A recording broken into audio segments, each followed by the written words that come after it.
Imate li stari namještaj koji s vremenom izgubio svoj sjaj? S godinama čak i najkvalitetniji komadi počinju pokazivati znakove istrošenosti, ali to ne znači da ih morate zamijeniti.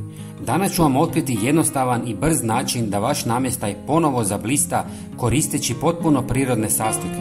Nećete trebati nikakve kemikalije, a cijeli postupak traje samo par minuta. Pokazat ću vam dvije metode, prvu za tamniji namještaj, a drugu za svjetliji. Prvo što će nam trebati jest jedna žlica crnog čaja kojeg ćemo usitniti u mlincu kako bi iz njega izvukli maksimalne sastojke i napravili jak koncentrat. Crni čaj je odličan za stari namještaj jer sadrži tanine koji pomažu u obnavljanju boje drveta, vraćaju mu prirodni sjaj i uklanjaju prljavštinu. Također je nježan prema površini, čineći ga sigurnim za upotrebu na tamnim drvenim komadima. Istresite prah u jako malo vruće vode i ostavite da se ohladi. Procijedite kroz gazu kako biste dobili čistu tekućinu. Zatim u posudu dodajte jednu žlicu crnog čaja,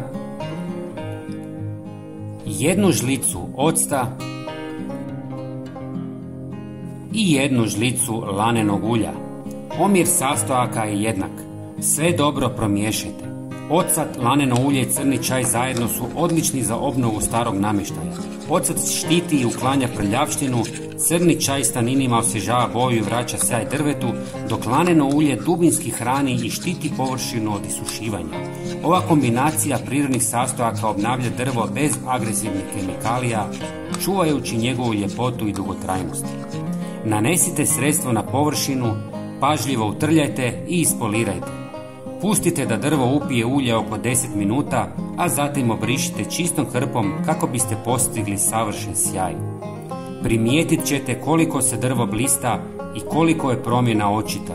I ne, ovo bijelo nije prašina. Za svjetliji namještaj možete koristiti jednu žlicu kokosovog ulja i jednu žlicu octa ili limunovog soka.